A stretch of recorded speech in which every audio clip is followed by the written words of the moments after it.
Metroid Other M, the game that was doomed to be the center of controversy from the start. As soon as it was revealed as a last-minute bombshell during Nintendo's E3 2009 press conference, people started reacting with skepticism. Were those cutscenes and voice acting in Metroid?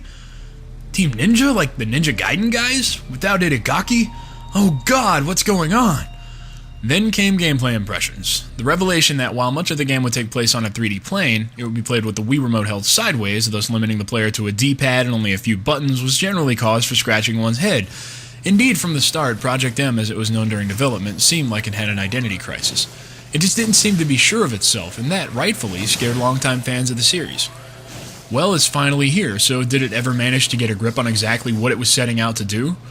Well, I guess that depends on what you personally are hoping to find in the game. Other M is a radical departure on some levels from the Metroids of yesteryear, and even from the Primes. It's definitely not Super Metroid 3D, so those looking for that may be really disappointed. Instead, what we get is an incredibly linear experience with heavy focus on story and action. Samus sprints from one room to the next, frantically battling her enemies, and it's here that Team Ninja's influence is most prominent. The game definitely has a Metroid meets Ninja Gaiden feel to it, and that alone is sure to segment the fanbase, even if only slightly. Now, since the game is in third person and only controlled with the D-pad, all of the aiming is done automatically. For the vast majority of the time, I had no problems with this as it worked extremely well, but there were a couple of times that my shot missed its target. In some cases, Samus will need a little more precision with her shots, and thus you simply point the Wii Remote at the sensor bar, just like Metroid Prime 3, and the game will go into a first-person view, allowing you to make the shots needed to either activate a switch, or just hit a weak spot on an enemy. The only thing is, since there is no nunchuck support, you can't move while in first person.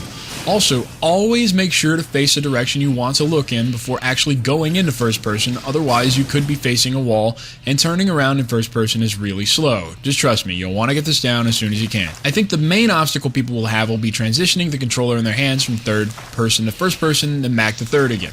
It definitely takes some getting used to, but I made the transition rather easily, and I think most people will, but those looking for something to complain about can definitely use that as a talking point. Also new is the fact that the missile and health power-ups from other Metroid installments are gone, and in their place is a concentration move. Samus literally stands still momentarily and apparently thinks about her missiles refilling really hard, and they do. Is it tacky? Yeah, but it works well enough. To do this, you simply hold the Wii Remote vertically and hold the A button. You can also do this move when your health gets extremely low, but that shouldn't happen too often as save points are literally everywhere. And this has to be mentioned, but my god, what were they thinking? Several points in the game throw you into a first-person view, and you're forced to look around in the environment for something that surrounds you, and they give you absolutely no inkling as to what you're looking for, so it can just be frustrating. I got stuck at the first one for like a half hour because I was clueless at what I was supposed to do. Hint, look at the bushes. Overall, though, I was pretty impressed with the controls. The potential was there for them to be a complete train wreck, but considering the limitations they imposed upon themselves, the developers got creative, and they handled them pretty well. Now, on to the big deal, the focus on the story. Honestly, I didn't mind it so much. The game's cutscenes are stacked mostly in the beginning and the end of the game, and they're actually really well rendered, so watching them isn't a problem. The voice acting for Samus, though, is interesting. Even in the naivete of my youth, I could see in Adam's joking manner how close he felt to me. Adam knows my past, and he knows me better than anyone else. See, for the voice of Samus, they chose Jessica Martin, and she's a local Seattle stage actress, and she had no prior video game experience. And I think she does an okay job voicing Samus, but the thing I question is the direction she was given. Yoshio Sakamoto wanted her to come off as though she was recounting events and not reading a script, so she delivers lines in this very drab, sort of direct way that sounds very unenthusiastic much of the time. Samus just doesn't sound like a very exciting person, and that's fine, but it doesn't make for very exciting listening.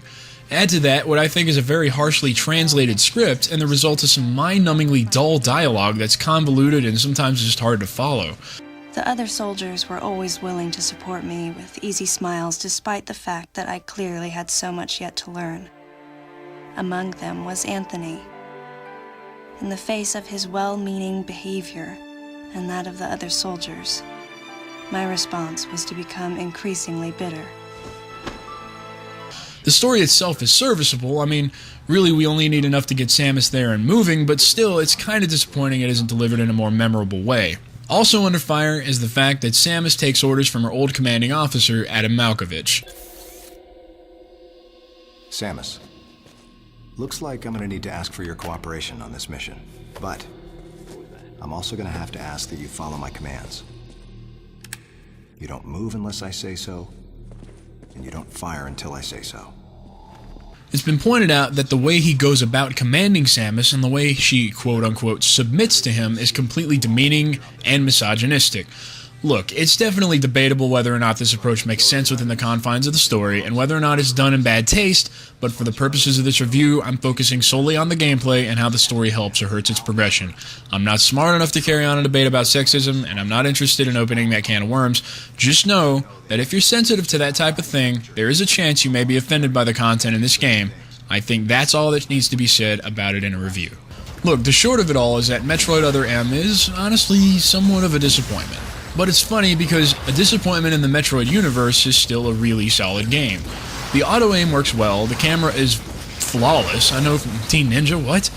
It's easily one of the best looking Wii games out there. It's absolutely gorgeous, it runs at 60 frames a second, and the combat's really satisfying and feels incredibly complex considering you're only using 2 buttons. I had a lot of fun with it, and I've actually started going through a second save file because you can skip cutscenes after you beat it, and once you beat the game, you're sent back to the beginning and allowed to free roam and get 100% of the items. So I've found it to be an addictive experience, which means, at least for me, it has a lot of replay value. I just think critically, the game could have benefited from not imposing so many limitations on itself. Use of the nunchuck could have probably worked to the game's benefit, and investing more time on the translation of the script and giving the voice of Samus a new direction would be the only other main changes that I'd make. I do think Yoshio Sakamoto deserves credit for at least stepping out of the Nintendo safe zone, so to speak, and actually taking a risk by giving us a robust story like he did. I'm grateful for that effort, and I think it's a big step forward for Nintendo in general to have allowed it. I give Metroid Other M a B+. Please rate, subscribe, and comment, and check out Control-Alt-Kill for all of your gaming news and podcast needs. Thanks for watching, and enjoy the game.